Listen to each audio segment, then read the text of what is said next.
This is your boy, the Oatmeal Hero, and I have here the authentic 3A Pandora's Box 5. I did a little bit of a mod to it. Unfortunately, I cannot go through the whole process because I've already done it.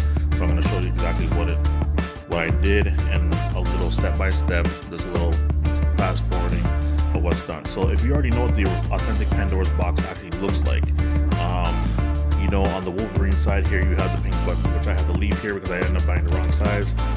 And the clickiness, and it also had the pink ball on top, which is stupid. And on the other side here with Ryu, it was the blue, light blues, clickiness, and everything was blue, even the ball as well too. It drove me nuts. I'm a classic arcade fighter, so legit trying to deal with this stuff did not work out very well. So I got this bright idea to replace everything with a Sanwa. So this is exactly how I did it. So on the bum of the authentic ones, or maybe all in general, you got 3 screws. So you got 1 right there, you got 2 right there, you got 3 right there. You unscrew them, there's my 3 right there because I still got to replace those other start buttons. Crack it open. First, remove the ball. So put a flathead screwdriver to that part right there, and you unscrew this bad boy right there. That will expose it. So therefore, when you actually take out these 4 screws, 1, 2,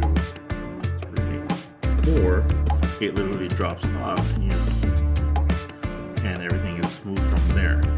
Also, don't forget this 5-pin connector, please disconnect it as well too, or some kind of damage. So once you do that, the other one literally just kind of pops into place. Now I know on the clones there's a little bit of putty what holds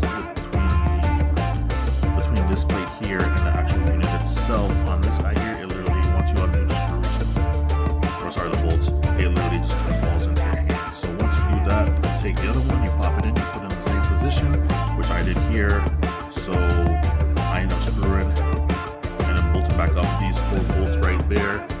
And then after that, I ended up putting on the ball top by holding the screw once again, and then slowly screwing this guy back in. And I did not connect this 5-pin yet.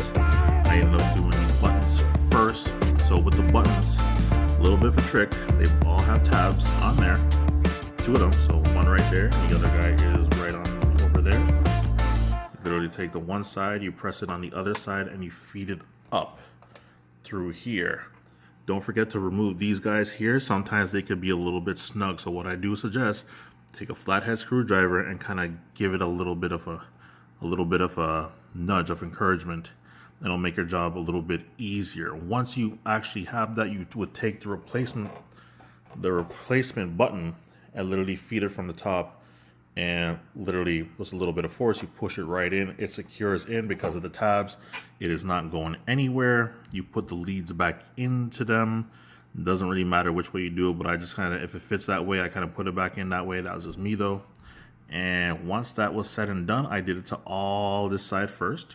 So I did all of this, and when I finished the buttons, I ended up putting back in the 5-pin connection for the joystick, and I did the same thing to the other side here.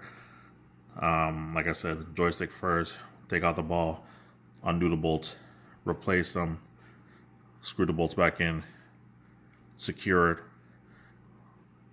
secure back the ball on top, and then, like I said, move on to the buttons. So yeah, what I end up doing, I'm gonna end up doing is leaving these screws that secures this unit together, because I still have to replace this guy here as well as this guy here. So these were clone Sanwas, believe it or not, and the joysticks were also clone Sanwas. And to be honest with you, I don't even know why they decided to use a pink and a blue. Like, the blue looked pretty badass still, and that's why I ended up keeping the blue over on this side here. But I was just like, pink and then blue. And it just like, you know what? I got a little creative and I decided to do the Wolverine side. So the yellow and blue, like Marvel vs. Capcom Wolverine was that. And I'm probably going to change the start button to this blue. And I did the Ryu side, which is the red and white. And respectively, I'm probably going to change this start button here to the white. So it's really easy. It's not that hard to do. And at the end of the day, you actually have a unit that actually responds very well. And you could actually tolerate the sound and a hell lot more quieter than hearing this. And the response time and the height difference between the two, if you ever had the opportunity to, you're going to see that the height difference between both buttons is crazy. There's more for travel time on this and as opposed to this, so that means you're able to it's able to respond quicker. So yeah, that I just kind of did it to the theme of the respected fighters, and I actually kind of like the way how it turned out, to be honest with you. But yeah, this is it. Later, I'm gonna review this guy here as when I hook it up there, but I've already had it for like maybe about 3 or 4 days now. So, but and honestly, I'm really impressed with it compared to a clone.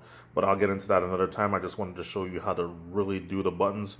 I'm sorry that I couldn't actually show you how to do the buttons, but I figured that this would do a little bit of justice because it's really not that hard. It's really simple. And then if you actually know what to search in YouTube, you will find it. And I had help with a lot of YouTube videos. Well, not a lot, mostly two. But anyways, I'm your boy, the Oatmeal Hero. I'm going to go enjoy this right now and play a little bit of Marvel vs. Capcom. And till next time, take it easy, boys.